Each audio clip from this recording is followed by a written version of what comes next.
Future generally health insurance company limited 9 महिन्यानंतर delivery cover देणारी, claim न घेतल्यास पुढील हप्त्यास 80% डिस्काउंट देणारी, कमीत कमी हप्त्यात जास्तीत जास्त सुविधा देणारी, त्याचबरोबर सासवड, जेजुरी, पुणे येथील सर्व नामांकित हॉस्पिटल्समध्ये कॅशलेस सुविधा देणारी एकमेव कंपनी। अधिक माहितीसाठी संपर्क शेवते इन्शुरन्स 98 22 32 68 44। निभावली पाहिजेत याच्यासाठी म्हणून मला आपल्याशी चर्चा करायची होती। परंतु मी आताचे समोर सगळे पत्रकार जे बघतोय, माझे बांधव भगिनी जे बघतोय, ते माझं बोलणं मोबाईलमध्ये रेकॉर्ड करण्यातच इतके मशगूल आहेत की मी विषय कोणता मांडणार आहे याच्याशी त्यांना परवाच नाहीये। की मी काय मांडतोय हे आता लगेच माझ्या चॅनलवरती किंवा छोट्याशा कुठच्या सबस्क्राईबवरती मी टाकून दिलं की माझा दिवस निघाला।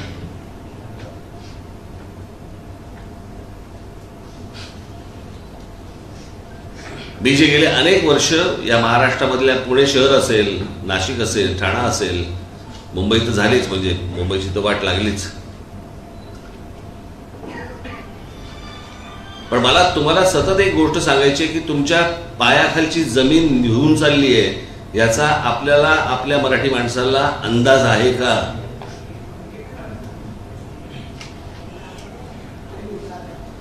मी तुमच्याशी फार काय बोलायला आलेलो नाही, मी 10-15 मिनिटं 20 मिनिटं तुमच्याशी बोलणार आहे।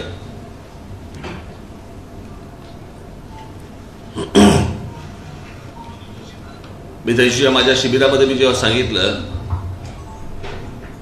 की ज्या ज्या वेळेला महाराष्ट्रामध्ये, खास करून महाराष्ट्रामध्ये, बाकीच्या राज्यांमधले त्यांचे नेते हे तयार असतात, अलर्ट असतात, ते त्यांच्या माणसांचा पहिला विचार करतात, आमच्याकडे तो होत नाही। मी आत्ताच वरती एका अधिकाऱ्याशी बोलत होतो, त्यांनी मला काही नावं सांगितली, गावांची नावं सांगितली। ती बोलली ही गावं संपली आता, अलिबाग आणि ह्या सगळ्या आजूबाजूच्या जवळपासची जी गावं आहेत संपली, गेल्या जमीन त्यांच्या। माणसं कुठे गेली?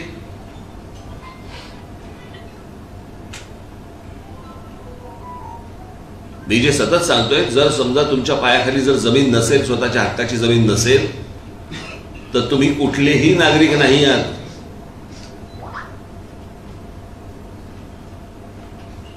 मला कल्पना आहे या गोष्टींची, प्रत्येकाला पैशाची गरज आहे, प्रत्येकाला काही ना काहीतरी गोष्टींची गरज आहे, प्रत्येकाचा परिवार वाढतोय, मोठा होतोय, मुलं मोठी होत आहेत, त्यांना पैशांची गरज आहे, शिक्षणासाठी पैशाची गरज आहे, मी जमीन ठेवून करू काय? मला ह्या सगळ्या गोष्टी, मला ह्याची पूर्ण कल्पना आहे। बरं, तुमची जमीन आहे, ती तुमची वैयक्तिक प्रॉपर्टी आहे, ती विकावी का न विकावी हा माझा विषय नाही आहे, पण उद्या तुम्ही ती विकल्यानंतर ती कोणाच्या घशात जाते? नंबर 1, तुम्हाला त्याचा मोबदला व्यवस्थित मिळतोय का? बरं, ज्या प्रकारचे दलाल आता आपल्याकडे जे फिरतायत ते सगळ्या ठिकाणी तेच फिरत असतात, पुण्यात काय आणि कुठे काय, बरं बहुतांशी मराठीच असतात, त्यामुळे आपल्या लोकांचा विश्वास बसतो, हे तू डोळ्यात लाईट वगैरे मारून।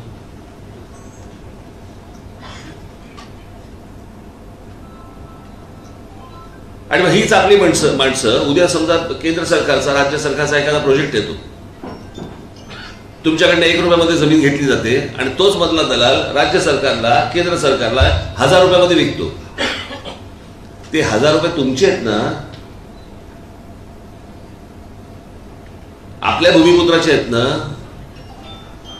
मग ते हाताला न लागता तुमच्या ते पण पैसे तुम्हाला न मिळता तुम्ही जर देशोधडीला लागणार असाल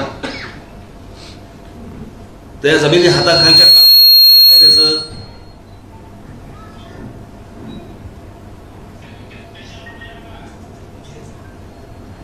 मी त्या दिवशी जे सांगितलं, जगामधला कुठचाही तुम्ही इतिहास तपासून बघितला तो भूगोलाशिवाय नाही, जमीन हडप करणं एवढाच फक्त भाग होता। आज ट्रान्स हार्बर सुरू झाला, ही रोरो सुरू झाली आहे, उद्या हे रस्ते तुमच्या जमिनी जाणार हातात ना बाबांनो।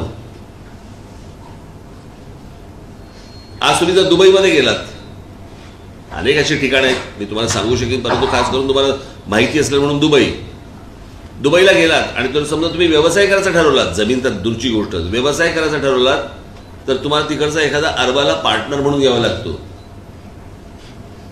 मग जर समजा उद्या रायगड जिल्ह्यामध्ये जर समजा अशा प्रकारचे कुठचे व्यवसाय येणार असाल, का नाही तुम्ही पार्टनरशिप मागत? शक्य असल्यास मी तुम्हाला ऑप्शन सांगतोय. उद्या पुढच्या तुमच्या सगळ्या पिढ्यांचा विषय संपून जाईल, विषय आटपून जाईल की बाबा नाही येत आहेत पैसे, माझं घर पण आहे इथेच आहे, मी माझ्या गावातच राहतोय, बाकीच्याही गोष्टी मला मिळत आहेत. आपल्या लोकांना महाराष्ट्रात, खास करून महाराष्ट्रात, आपल्या लोकांना भानच नाही या गोष्टींचं. तुम्ही सहज माझ्या पत्रकार बांधवांना माझी विनंती आहे, तुम्ही सहज आता जिथे रजिस्ट्रेशन होतात ना जमिनींचे, जाऊन बघा कोणाच्या नावावरती जमिनी निघाल्यात. आता रायगड जिल्ह्यामध्ये अजून एक धोका म्हणजे तुमचं नेरळ माथेरानच्या पायथ्याशी जा, तिथे इमारती उभ्या राहत आहेत, कोण फ्लॅट घेतात जरा बघा. मराठी लोक आहेत का बघा त्याच्यात.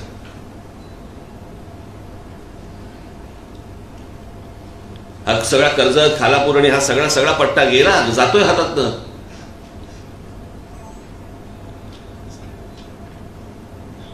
माझ्या इथे आलेल्या माझ्या महाराष्ट्र सैनिकांना, तरुणांना माझी हीच विनंती आहे, तुम्ही अलर्ट असलं पाहिजेत, सतर्क असलं पाहिजेत की काय माझ्या आजूबाजूला घडतंय. मी मागे एक उदाहरण ऐकलं होतं की स्वतःच्या भाषेसाठी, स्वतःच्या काय म्हणू एम्पायरसाठी किंवा स्वतःच्या सगळ्या गोष्टींसाठी माणूस कसा सजग असतो.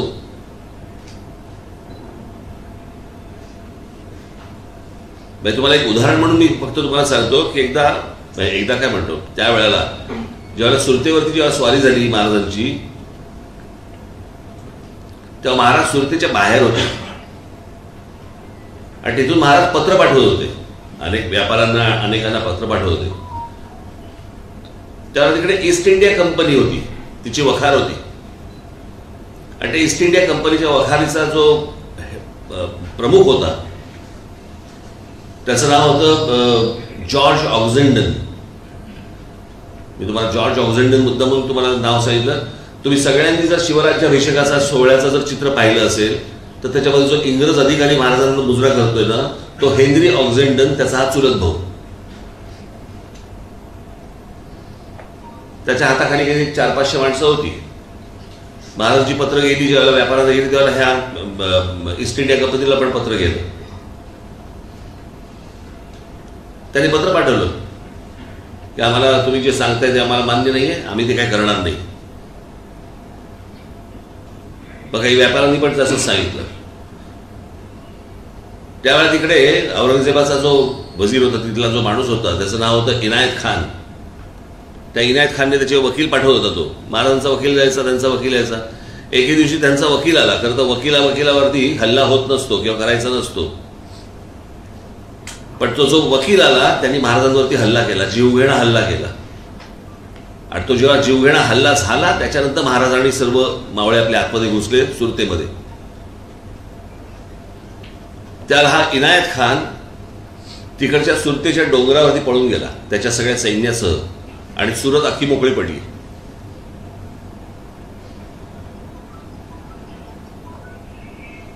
त्यावेळेला हा जो जॉर्ज ऑक्झेंडन होता त्याने तिकडे मार्चिंग केलं, लोकांना भरोसा द्यायला, विश्वास द्यायला, ताकद द्यायला. त्याचं काही झालं नाही पुढे. मग ती लूटबेट झाली, सगळं निघून झालं. त्याच्यानंतर ती वार्ता पोहोचली वरपर्यंत. आणि मग औरंगजेबाचा अजून एक खास माणूस होता महाबत खान म्हणून, त्याला इथे पाठवलं. तो जेव्हा आला इथे त्याला तो इनायत खान पण खाली उतरत होता, त्याला लोकांनी चपलांनी मारला. आणि मग त्यांनी महाबत खानला सांगितलं की हा इंग्रज अधिकारी, या इंग्रज अधिकाऱ्याने आम्हाला बळ दिलं. तर त्या महाबत खानने एक तलवार काढली त्याच्याकडची, सोन्या माणक्याने हिरा मोत्याने मडलेली, आणि ती तलवार त्याला दिली. तो बोला हे काय आहे? तो बोला नाही, तू म्हणे तू आमच्या माणसाने जे केलं नाही ते तू केलंस म्हणून तुला ही भेट देतोय मी. तो बोला मला नको भेट. तो म्हणतो असं समज की आमच्या राजाने, बादशहाने तुला ही भेट पाठवलेली आहे, ही भेट घे तू. आता मी जे वाक्य सांगणार आहे ना तुम्हाला, ह्या सगळ्या कथेनंतरचे वाक्य आहे ना, की माझा देश, माझी भाषा, माझ्या सगळ्या गोष्टी, माझी जमीन, याच्यासाठी माणसं कशी प्रामाणिक असतात की ज्याच्यातनं साम्राज्य मोठं होतं. त्या जॉर्ज ऑक्झेंडनने त्या महाबत खानला सांगितलं, तुमच्या बादशाला जर आम्हाला काही द्यायचं असेल तर ईस्ट इंडिया कंपनीला इथे व्यापार करण्यासाठी 50% सवलत द्या.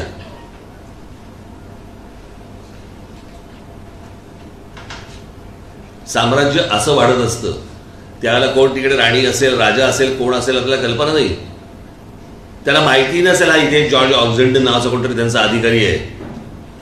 पण स्वतःचा झेंडा, स्वतःची जमीन, स्वतःची भाषा याच्यासाठी कोण कुठच्या ठिकाणी आलेला एक अधिकारी जेव्हा अशा प्रकारची गोष्ट सुनावतो, अरे तुम्ही तर महाराष्ट्रामध्ये जन्माला आलेले भूमिपुत्र, तुम्ही हा संपूर्ण हिंद प्रांत जर समजा आपण पाहिला तर या संपूर्ण प्रांतावरती अनेकांनी राज्य केली, मोगलांनी केली, ब्रिटिशांनी केली, सगळ्यांनी केली. पण इथे राज्य केलेला माणूस हा फक्त मराठा आहे, या महाराष्ट्राचा आहे. ज्यांनी राज्य केलं त्या राज्यकर्त्या मराठ्यांचा आज तुमच्या हाताखालची जमीन जाते. बाहेरच्या येऊन जमिनी घेत आहेत तुमची, तुम्हाला पोरकं करतायत, तुमच्या पुढच्या पिढ्यांना पोरकं करतायत. तुमच्या हाताला काही लागत नाहीये, हातात पैसे येत नाहीयेत. आणि हे फक्त रायगड जिल्ह्यापुरता नाहीये. तुम्ही जा ठाणे जिल्ह्यात जा, पालघर जिल्ह्यात जा, रत्नागिरी जिल्ह्यात जा, सगळ्या ठिकाणी ह्या सगळ्या पोखरत आहेत. तुम्हाला जमीन भुसभुशीत असली ना तरच घुशी होतात, खडकामध्ये घुशी नाही होत.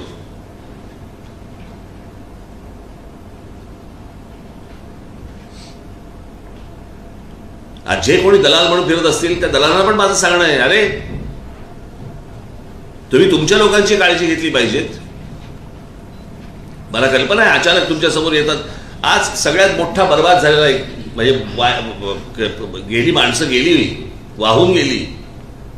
त्याचं उत्तम उदाहरण म्हणजे पुण्याजवळचा हिंजवडी. ज्यावेळेला मुंबई पुणे एक्सप्रेस हायवे झाला, जमिनीला भाव आला, लोक फेकत गेले, पैसे फेकत गेले बाहेरचे, उद्ध्वस्त झाला माणूस.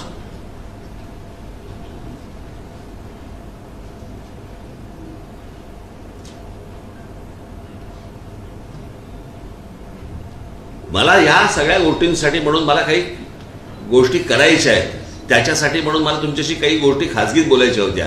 हे चॅनलचे कॅमेरे लावले आहेत, सगळेजण उभे आहेत, मोबाईलवरती काहीतरी शूट करतायत, हे असले बैठक नव्हती घ्यायची मला.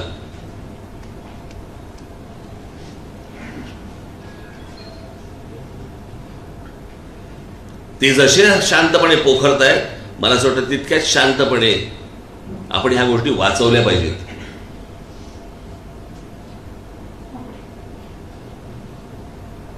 आज दुर्लक्ष कराल, कालांतराने विश्वास ठेवाल माझ्यावरती. आणि तेव्हा आठवेल तुम्हाला एक राज ठाकरे आला होता आपल्याकडे, तो आपल्याला सांगून गेला होता, बोलून गेला होता, पण आपण लक्ष दिलं नाही.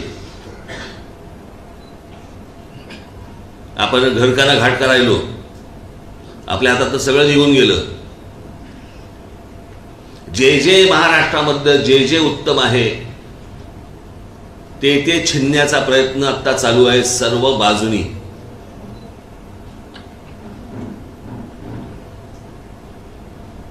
म्हणजे तुम्ही थोडक्यात पैसे देऊन बलात्कार चालू आहे असं म्हटलं तरी वावगं ठरणार नाही. आणि याचं गांभीर्य मला असं वाटतं की तुम्हाला आलं पाहिजे. आणि आज सगळ्यांना, म्हणून मी मगाशी जे बोलायला सुरुवात केली की सगळ्यात महत्वाचा विश्वास कोणावरती आहे तर तुमच्यावरती आहे. पत्रकार म्हणून तुमच्यावरती आहे.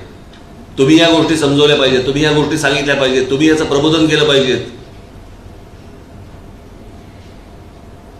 आज ज्या गावामध्ये, ज्या तालुक्यामध्ये तुम्ही आहात, तिकडचे जे तरुण आहेत त्या तरुणांबरोबर तुम्ही बोललं पाहिजेत. तिकडचे जमिनीचे व्यवहार करणारी जी माणसं आहेत त्यांच्यावर तुम्ही बोललं पाहिजेत. इथे जर उद्योग निर्माण होणार असतील तर ते तुमचे पाहिजेत. दुसरे येणार उद्योग थाटणार आणि तिकडे नोकऱ्या कसल्या करताय.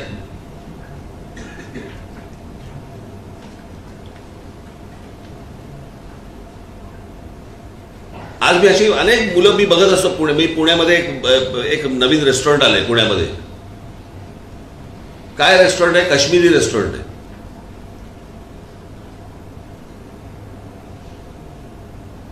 रेस्टॉरंट काश्मीरी आहे. त्याचे जे जेवण बनवणारे शेफ आहेत ते काश्मीरी आहेत. मालक कोण आहेत? 2 जळगावची मुलं आहेत, मराठी मुलं आहेत. करतायत मुलं. मला असं वाटतं अशा प्रकारे जर समजा उद्या रायगड जिल्हा उभा राहणार असेल, मला आवडेल. ते तुमच्याकडे येत आहेत ना, मग ते येत असतील तुमच्याकडे तर ते तुमच्या टर्म्सवरती पूर्ण झालं पाहिजे, त्यांच्या टर्म्सवरती नाही. आणि ह्याचा पहिला परिणाम, तुम्ही आज जा पनवेलला जा, काय पनवेलची हालत झाली बघा एकदा. कोण येते, कोण जाते, कोण राहते, कोण इमारतीमध्ये काय आहे, भाषा बदलली. उद्या आपल्या अलिबागची सगळ्या आजूबाजूच्या सगळ्या प्रदेशाची भाषा बदलायला लागणार, मराठी राहणार नाही. तुम्ही हळूहळू हिंदीत बोलायला लागणार.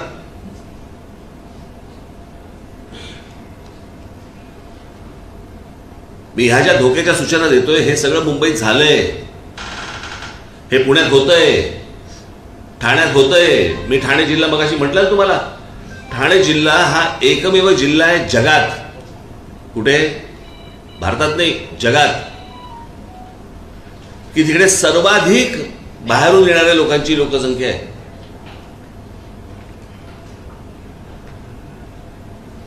महाराष्ट्रामध्ये जे काही जिल्हे आहेत त्यातला एक ठाणे हा जिल्हा आहे ना. जसा रायगड जिल्हा आहे तसा ठाणे हा जिल्हा आहे ना. रायगड जिल्ह्यामध्ये महानगरपालिका किती आहेत? महानगरपालिका एक. ठाणे जिल्ह्यात 7 महानगरपालिका आहेत. तिथल्या लोकांनी लोकसंख्या वाढवली. बाहेरून जे बदा जे लोक रोजच्या रोज येत आहेत याच्यातनं लोकसंख्या त्या शहरांची वाढत वाढत त्या नगरपालिकांच्या महानगरपालिका झाल्या जातात. 7 महानगरपालिका असलेला एक तरी जिल्हा तुम्हाला भारतात तरी आहे का हो? तुमच्या लक्षात येते की हे काय प्रकारचं आक्रमण आपल्यावरती होतंय, काय प्रकारची लोक आपल्याकडे येत आहेत. आणि नुसते येणार नाही येते, त्यांच्याही कदाचित भागात नसेल, त्यांच्याही लक्षात नसेल, परंतु ते येता येता येता पुढे होतं असं की तुम्ही तुमचं सत्व सगळं विसरून, राजकीय पक्षाचे लोक येऊन सांगणार नाहीत कारण त्यांचे व्यवहार ठरलेले असतात. माझा व्यवहार नाही याच्यात.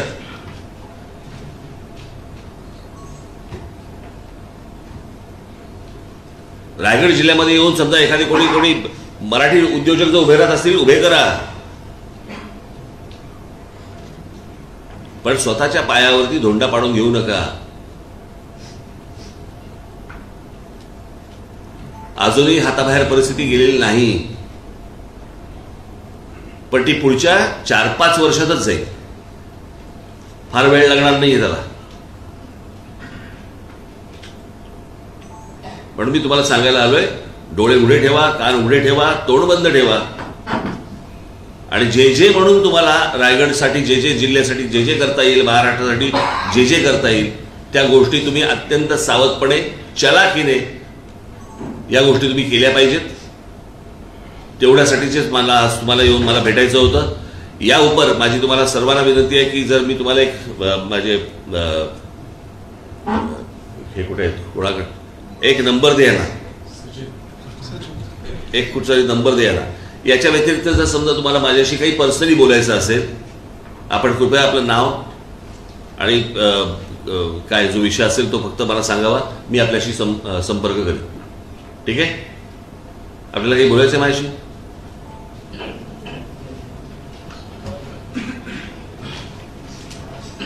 काही बोलायचंय? हां. रायगडमध्ये अनेक ठिकाणी जमिनी घेतल्या जातात. जमिनी घेण्यासाठी शेतकरी असल्याचा पुरावा द्यावा लागतो, मात्र अनेक प्रकल्पांचे असे लोक की त्यांच्याकडे पुरावे नाहीत तरीही जमिनी त्यांच्याकडून भरमसाठ घेतल्या जातात. मग तुम्हीच बघा ना, तुम्ही प्रश्न विचारताय का मला उत्तर सांगताय? मी हेच तर तुम्हाला सांगतो, हेच सगळे धोके आहेत ना. तुम्हाला गंमत सांगतो, आता एक काश्मीरमध्ये 370 कलम रद्द केलं. आता ते किती केलंय किती नाही केलंय, कोण तिकडे जाते का नाही जाते का, हा वेगळाच प्रश्न आहे अजून. बरं का? 370 कलम म्हणजे काय? तिकडे जाऊन तुम्ही जमीन विकत घेऊ शकत नाही, बरोबर ना? हो की नाही? हिमाचल प्रदेशमध्ये जाऊन घेऊन दाखवा मला.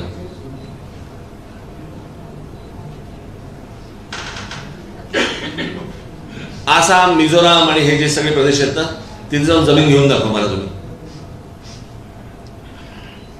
आपल्याकडची अंतर्गत अशी अनेक राज्य आहेत की जर समजा तुम्ही तिकडे मोठा उद्योग थाटणार असाल तर ठीक आहे, पण जर छोटे छोटे काही गोष्टी करायला जाणार असाल सरकारकडनंच परवानगी मिळत नाही, महानगरपालिकांकडनंच परवानगी मिळत नाही.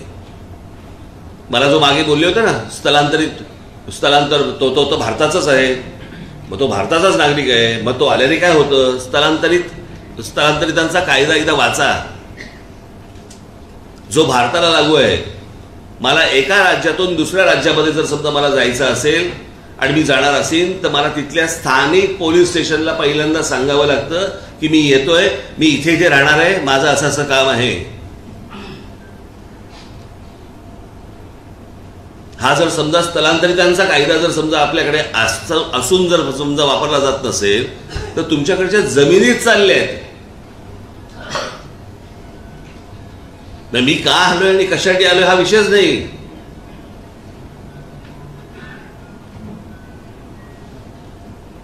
आणि एकदा शेवटचं सांगतो, तुमची हक्काची पायाखालची जमीन एकदा का गेली ना ती परत येणार नाही.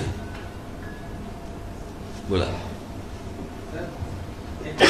मालकांकडून जर शेतकऱ्यांची फसवणूक झाली असेल तर त्यांना न्याय मिळवून देण्यासाठी मनसेकडून काही व्यासपीठ, म्हणून मी आता ती काही गोष्ट सांगत नाही बरं का. मला ज्या प्रकारची बैठक अपेक्षित होती त्याच्यामध्ये मी बोललो असतो, परंतु आता मला ह्याच्यात काही बोलायचं नाही. माझ्याकडनं काम होईल, तुमच्यापर्यंत पोहोचेल.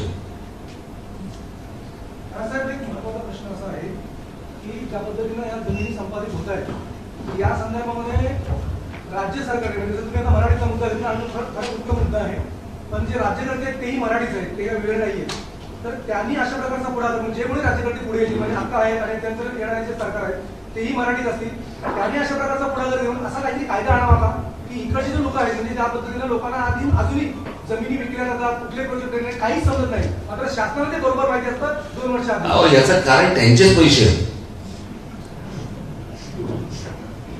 तुम्ही जर नीट काढून बघितलेत ना, आता नाणारला जे प्रकरण झालं माहितीये, सगळे अमराठी लोक होते बरोबर. आपल्याला कळलं कोणतरी गुजराती आहेत, कोणतरी मारवाडी आहेत, कोणतरी गायत्री आहेत, नंतर कळलं की ते फक्त फ्रंट आहेत.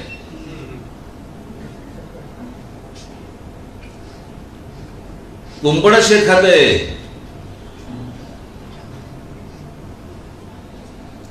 म्हणून त्यांना सांगण्यात काय अर्थ नाही, म्हणून मी तुमच्याकडे आलो.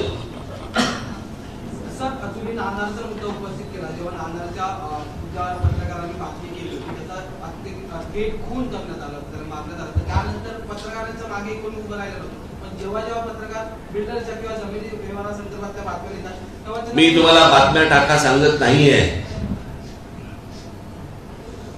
मी तुमच्या वर्तमानपत्रांमध्ये आणि चॅनलवरती या प्रकारच्या बातम्या टाका याच्यासाठी मी आलेलो नाही. तुम्ही पत्रकार आहात, लोकांचा तुमच्यावरती पत्रकार म्हणून विश्वास आहे, लोकांशी बोला. मी बातम्या टाकण्यासाठी नाही सांगत तुम्हाला. खरं तर बातम्या टाकूच नये, आजच्या बैठकीची बातमी खरं तर टाकू नये,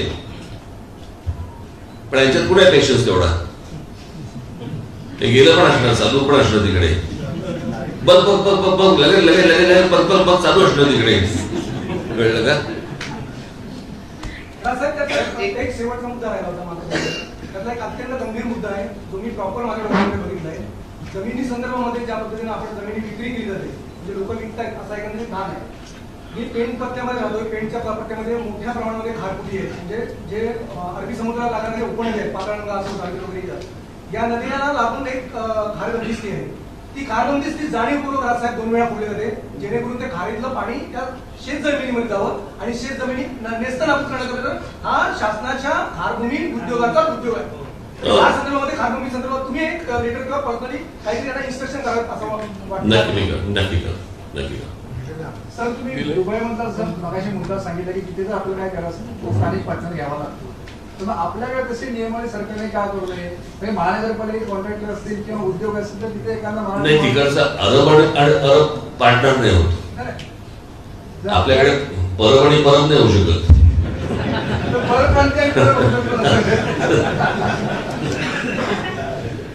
ठीक आहे. प्रदूषणामुळे सगळ्यात मोठा फटका जो आहे तो म्हणजे संपूर्ण वातावरण आता जेवढं सांगितलं तेवढं करा नाही.